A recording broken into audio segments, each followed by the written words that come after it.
मुंगेर जिले के असरगंज से एक बड़ी खबर सामने आ रही है।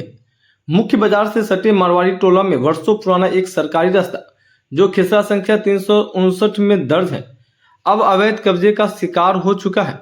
यह रास्ता बालाजी वस्त्रालय के पास से होकर गुजरता था और आम जनता के लिए खुला था, लेकिन अब स्थानीय कुछ लोगों द्वारा इस रास्ते को जबरन घेर लिया गया है।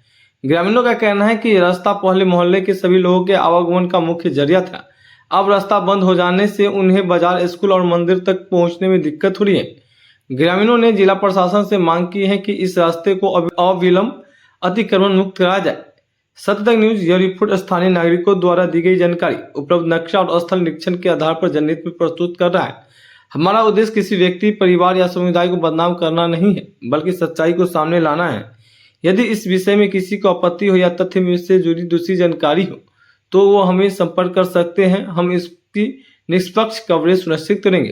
अब चलिए सुनते हैं स्थानीय लोगों ने इस पूरे मामले को लेकर क्या कुछ कहा। कुछ लोगों ने कहा, हम लोग पहले इसी रास्ते से आते जाते थे, अब पूरी तरह बंद कर दिया गया। रास्ता सरकारी है लेकिन अब निजी बना दिया गया। प्रशासन को कार्रवाई करना चाहिए क्योंकि बुजुर्ग लोग, बच्चे, महिलाएं सबको परेशानी हो रही है। हम डीएम साहब से हाथ जोड़कर निवेदन करते हैं कि रास्ता खुलवाया जाए। हम लोग पूजा पाठ, स्कूल, अस्पताल सब इसी रास्ते से जाते थे, अब रोज घूमकर जाना पड़ता है, बहुत तकलीफ हो रही है। जैसे कि आपने सुना, स्थानीय लोग इस अवैध कब्जे से परेशान हैं और प्रशासन से त्वरित कार्रवाई की मांग करिए। सत्य तक न्यूज प्रशासन से इस पर आधिकारिक प्रतिक्रिया की प्रतीक्षा कर रहा है और जैसे ही कोई अपडेट मिलेगा हम आप तक सबसे पहले पहुंचाएंगे। आप देख रहे थे सत्य तक न्यूज। अगर आप चाहते हैं कि सच्चाई सबके सामने आए तो चैनल को सब्सक्राइब करें, वीडियो को लाइक करें, शेयर करें, कमेंट में अपने राय जरूर दें। हम रहेंगे हर खबर के साथ बिना पक्षपात के। धन्यवाद। एक मामला सामने आ रहा है कि एक सरकारी रास्ता को ग्रामीणों के द्वारा कब्जा करने का क्या मामला है, शुरू से बताएं। मैं नीरज कुमार, बालाजी वस्त्रालय असरगंज, पिछले कई साल से एक सरकारी रास्ता को अतिक्रमण मुक्त कराने के लिए लगातार प्रयास कर रहा हूँ। मामला इस प्रकार है कि हमारे ज़मीन से सटा हुआ एक सरकारी रास्ता है जिसको रतन बाजेसरिया अवैध रूप से अतिक्रमण कर लिए हैं। यह रास्ता बालाजी वस्त्रालय से सटा हुआ रास्ता है जो एक मोहल्ले से दूसरे मोहल्ले को जोड़ता है और यही रास्ता जो है लोगों के आवागमन के लिए भी एक सुलभ और अच्छा रास्ता है। इसी रास्ते से पढ़ते हुए कई सारे लोगों का मकान भी है जो कि रतन बाजेसरिया के घेर लेने के कारण, जो है अतिक्रमण कर लेने के कारण, वो लोग भी इससे आने जाने में उन लोगों को भी दिक्कत हो रही है, नहीं आ जा पा रहे हैं, जिसमें वो अवैध रूप से पानी का टंकी प्लस लेटरिंग और भी थोड़ा बहुत कंस्ट्रक्शन कर रखे हैं।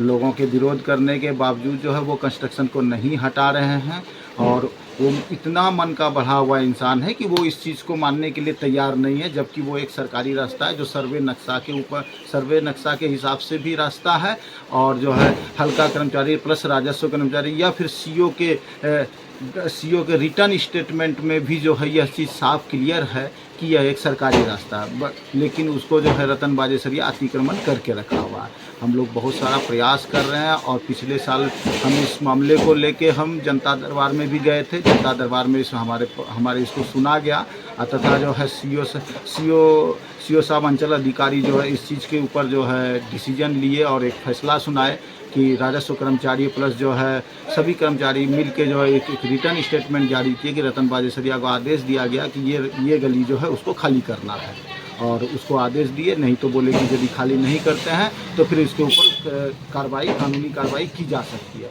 लेकिन उस आदेश को भी वो जो है नज़रअंदाज करते हुए, जबकि उस आदेश के ऊपर वो भी साइन किए हैं, उस आदेश को वो नज़रअंदाज करते हुए जो है इस मैटर पे कोई एक्शन नहीं लिए और हम फिर से परेशान होकर जो है हम उनको कई बार उनके पास कई बार खबर भेज चुके कि इस रास्ते को अतिक्रमण मुक्त किया जाए। सामाजिक लोग भी बोले, लेकिन फिर भी वो अपने जिद पे अड़े हुए हैं कि हम अतिक्रमण मुक्त नहीं करेंगे।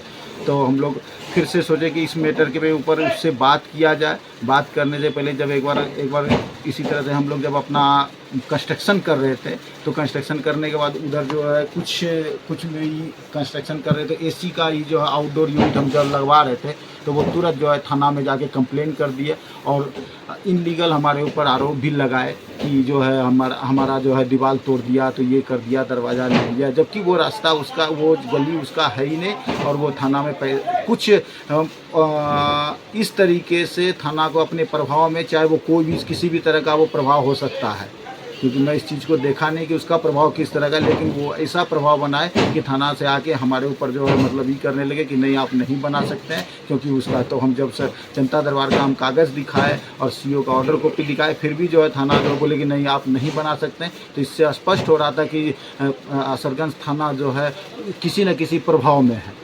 यदि प्रभाव में नहीं होते तो वो उनको मना नहीं करते, क्योंकि सीओ के ऑर्डर के हिसाब से जो है वो सरकारी रास्ता है, और सरकारी रास्ते पे यदि एसी का आउटडोर यूनिट लगाना, वो भी 2 मंजिले के ऊपर, कोई भी गलत काम नहीं है। लेकिन फिर भी जो है किसी न किसी प्रकार से मेरा ये मानना है कि असरगंज थाना किसी न किसी प्रभाव में थे। और हमको थाना में बुलाए, थाना में जाने के बाद हम उनको कागज़ दिखाए, कागज़ दिखाने के बाद भी वो हमको बोले कि नहीं करना है। प्लस जो है थाने में जो है वो एसडीएम को थाना के प्रभारी जो है, क्या नाम था उनका, नाम मेरे ध्यान में नहीं आ रहा है, नाम ध्यान आने से बताऊंगा मैं बीच में। वो हमारे ऊपर जो है एसडीएम के में हमारे ऊपर कर दिए, केस कर दिए थाना से ही, और हम उसके लिए भी जो है सफ़र कर रहे हैं तो वो भी मैटर सॉल्व हो जाएगा, क्योंकि हम दिखा चुके हैं कि उसमें ही है। और रतन बाजेसरिया को कहीं न कहीं से मतलब ये किया, किसी लोगों से आइडिया लेके वो जो हमारे ऊपर केस कर दिए हैं। केस मुंगेर मुंसिफ 1 में चल रहा है, पिछले 3-4 महीनों से केस चल रहा है। जबकि केस में वो हम जो इंजम्पशन लगाए कि हमारा मकान जो हमारा 361 जो मेरा खसरा नंबर, ये मेरा जो ज़मीन का नंबर है, उस पर जो मेरा मकान बन रहा है, तो उसके ऊपर वो रोक लगा, जबकि उसका गली का नंबर 359 है। 359 में किसी भी प्रकार का कोई भी कंस्ट्रक्शन नहीं है, और 359 जो है सरकारी रास्ता है, जो कि सर्वे नक्शा के हिसाब से भी, प्लस जो है सीओ के रिटर्न स्टेटमेंट के हिसाब से, हल्का कर्मचारी, राजस्व कर्मचारी सभी के रिटर्न स्टेटमेंट के हिसाब से भी, रजिस्टर 2 के हिसाब से भी वो जो है सरकारी रास्ता है, सरकारी रास्ता ही होना चाहिए।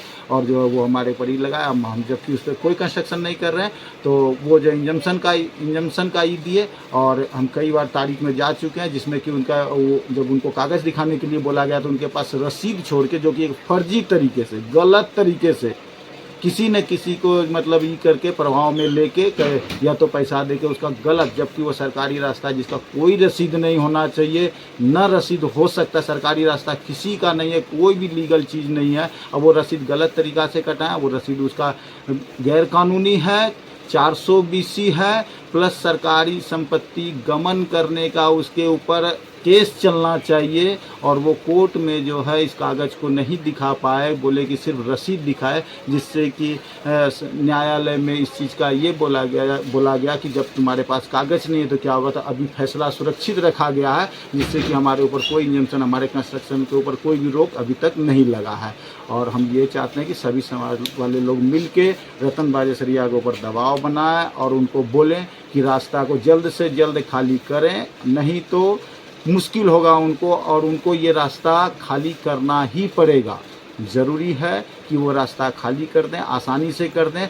और इतने साल से जो रास्ते को, चाहे वो 2 साल, 5 साल, 7 साल, जितना साल भी बोल रहे हैं कि हमारे अंडर है, तो एक सरकारी रास्ते को अतिक्रमण किए हैं, जिसके एवज में उनसे मुआवजा सरकार को लेना चाहिए कि गलत तरीके से गलत कागज़ बना के सरकारी संपत्ति हड़पने का आरोप उसके ऊपर होना चाहिए, जो कि ये चीज़ बहुत ज़रूरी है। नहीं तो इस तरह से एक समाज में गलत मैसेज जाएगा कि इस तरह के लोग जो है सरकारी रास्ते को अपने अंडर मिला के जो है गलत काम करेंगे।